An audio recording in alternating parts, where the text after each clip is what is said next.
Hello guys, good morning. So kini siya nga video, mahimo ni siyang uh, first nga activity ninyo para sa midterm. So officially mag-start na ang midterm, which is good for 1 or 2 weeks ra ni siya. Depende kung makaya ninyo. So diri sa midterm, mga atong topic is regarding Laravel, kung saan siya pag-use. So ang kining Laravel, also man yung purpose ani. Ang purpose sa Laravel is full stack framework ni siya. Ang purpose sa Laravel is makabuhat ka og website. Aside po sa pinaka-common ninyang buhaton is API. So ang API is application programming interface. So ato is sorry. So dara siya. So API stands for Application Programming Interface. So pasabot ana, mura na siya interface nga makita sa mga developer para dali ra i-read ang mga data. So if i-check nimo siya, if ari ka sa image, mhm.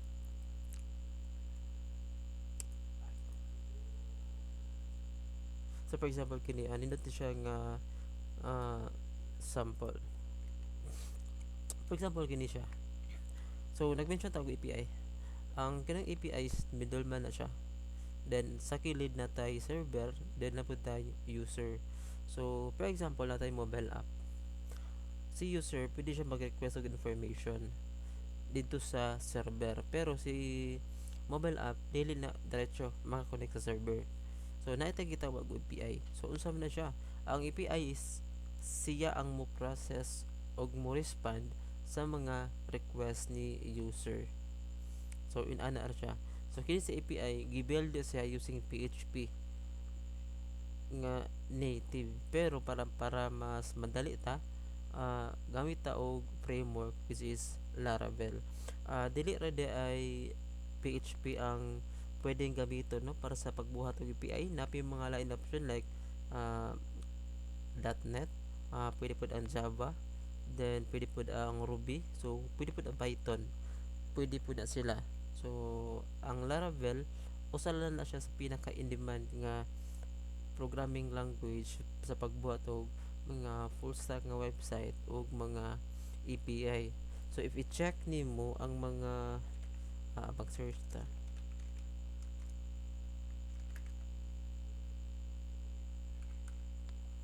If i-check nimo siya, so nag-search ko og companies that use Laravel. If tan-aw nimo siya, daghan kay nag-use og Laravel. So meaning ana in demand kayo ni siya nga framework para tun-an ninyo. So 15 na rin ni siya nga example, pero napadyoy daghan ani. Sa usa sa pinaka known diri is kining Finger Global. So aware ko ana, if o ko believe aware ba mo ana.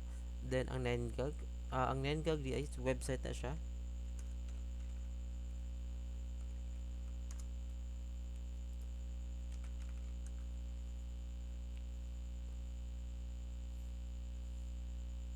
So mo siya ang 9gag.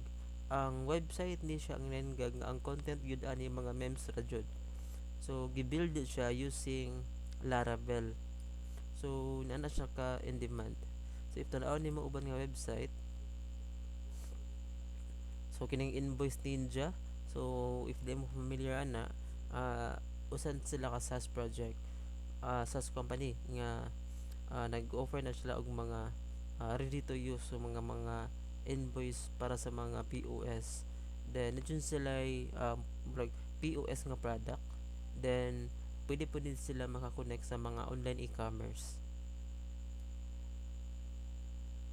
So Unified Infotech, dako sila nga company. So ang BBC, if di mo aware unsa nang BBC, usa na siya ka British Broadcasting Company. So known kina siya ang BBC.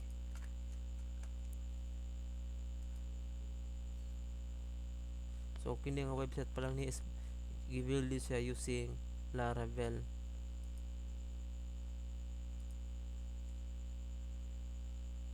So by chart, API po na siya.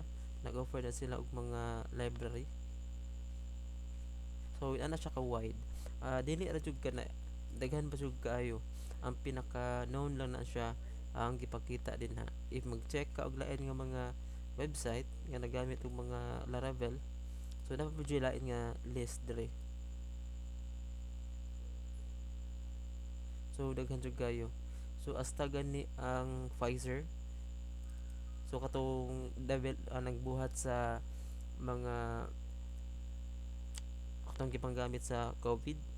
So ang Pfizer nagamit po og Laravel. So ana siya kadako. So ang point na jud nako ana anong gipakita nako ninyo nganong daghana nag-use ana is para at least aware mo ang usa kadako ang opportunity if kabalo mo ani. Then if mga apply sa mo og trabaho pohon sa IT Park, usa ni siya sa mga pangitaunan. So karon alita sa actual development jud diya. Unsa man jud purpose ani? Ang purpose sa Laravel is pag-build og API. Usa na sa pinaka main purpose jud niya. So ang pag-build og API, ang purpose pud ana is to manipulate data. So if familiar mo sa CRUD, katong create, read, update and delete. So mao na siya kaya po na sa Laravel. Mo na yung pinaka main gi-focus niya. Then ang advantage niya is na actually mga additional nga mga functionality. So for example, ang pag-send og email, simple na lang kaayo, pwede na ka mag-create og email diri sa Laravel. Nga ang system nimo mag-send og mga email. So for example sa email, kanang OTP code. Kung kabantay mo na yung mga website nga if mo sign in ka, mag-send og OTP code dito sa email.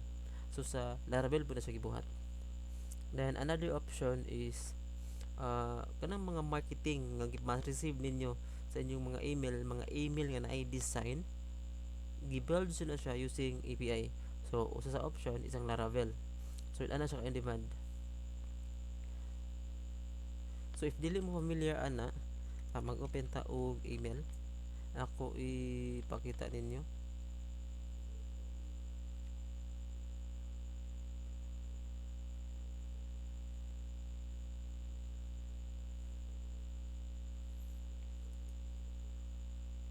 So for example kini siya gikan sa LinkedIn.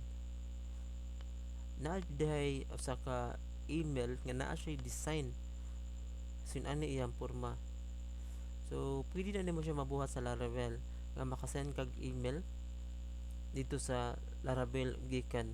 So imo ra siyang i-set og time kung kano siya mag-send for example kada 8 AM baron mag-send og update sa mga users through email. So pwede na siya. So kinana ka dako ang iyang scope. Then pwede pa ka magka-send og SMS diri sa Laravel. Bisag mga push notification pwede sad. So walay mga part nga halos di niya buhat. Ang mga common kaayo nga mga functionality kaya na jud niya. Then next arita sa development. Arita sa actual development jud niya. So kada atong button, unsaon siya pag setup sa inyong local computer. So arita sa get started. Then usa sa bantayan na ninyo diri sa version, ako lang i-zoom. Diri sa version ang nakabutan is 11.x. Kining 11.x under development ni siya. Then ang ubang nga part is under testing. So ang pinaka stable jud is ang 10 or 9. So mostly sa akong project na gyud sa 9x ang gigamit. So karon atong gamit is 10. So unsa siya pag setup? Take lang mong time sa pagbasa ani para at least aware mo sa further explanation pa jud ani. So usa na sa ninyo makatunan no if mag IT mo dapat kabalo mo mabasa og documentation. Like sa ko ang time katong estudyante pa ko wala jud mi tudloy ani. So nag-take ko time para basahon siya. So naay part din sa documentation nga creating a Laravel project. So di lang nako siya basahon ikamo ana ang basaan na then mo direct ko dire. So mao ni ang script nga gamito nato para maka-install sa og Laravel.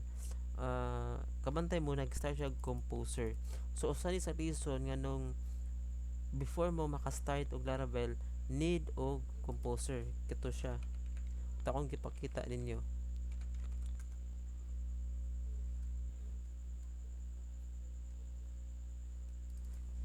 .org na siya.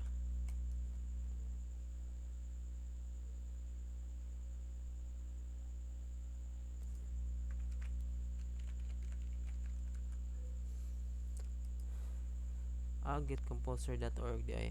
So moong usat sa reason nganong maggamit ta og composer kini siya nga ninyo i-install kay inig-install pala ninyo sa Laravel nga project ni siya composer na. So para makabuhat ta i-copy paste lang na siya, pwede ra nyo i-copy paste, then open mo og folder para dili ta madugay ari ta sa downloads, then magbuhat na kog project. So dapat ko folder nga Laravel, then ako lang siya i-open og cmd, i-select lang ang kini ang path no, i-select lang then i-type ang cmd,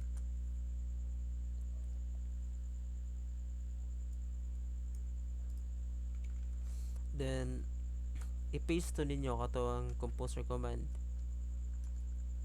then kini ade ang example dash app nga apil sa pag-copy paste name just sa folder, pero since nag-create ang kog Laravel nga folder, ako siya lisan og dot. Ang meaning sa dot is that this folder, so ma-install siya sa naka-open nga folder. So mag-wait lang ta until ma-install siya no. Mo-take yun na siya time, labaw na if medyo hinay imong internet. So kabantay mo na-add automatic ang mga prerequisite nga mga files diri sa Laravel nga folder. So mo ni purpose ani naka sa MD rata para ang composer na imo set up sa requirements.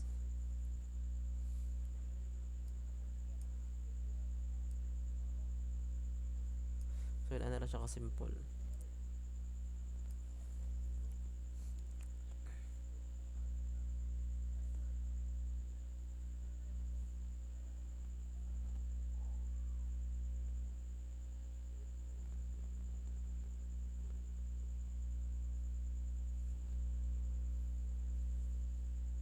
So ako lang sana i-post na nga dugay kay ni taas ka lang kayo ang video.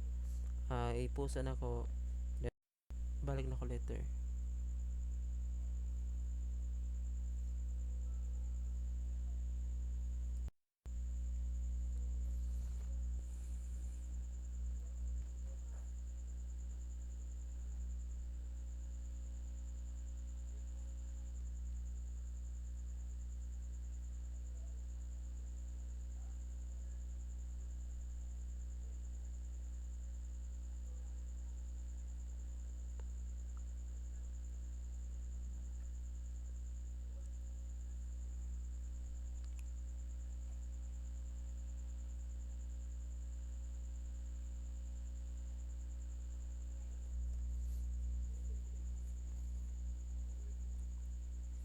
So detect check time no, naabot na siya mga half almost 5 minutes na pag-install pa lang. So naday ko karon sa Ormoc, then medyo hinay-hinay jud ang internet diri kumpleto na ako sa Naga. So ang sa Naga ang 50 Mbps ito kusog na kaayo. Then diri nas mga 40 Mbps ra ang naa diri nga internet. Pero bisag 40 na siya, medyo hinay gyapon.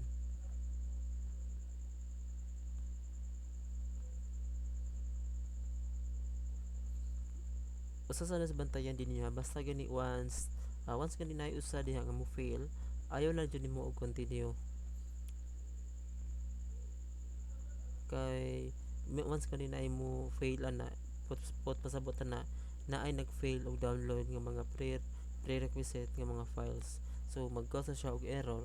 So, mo na nga ibalik lang to ninyo ang process sa pag-install og balik until nga maabot mo sa time nga successful mo tanan. So successful siya meaning ato. Okay. Okay, so successful ang tanan. So pwede na nako siya i-close. So i-close na nako ang CMD, then mag-open ko og VS Code. Then pwede na nato i-open diri ang tugong project nga gibuhat nasa downloads. So dara siya. So unsa ni siya pagparan para mabaw-an nimo is accurate ba jud ang installation. Ari ka sa terminal, new terminal.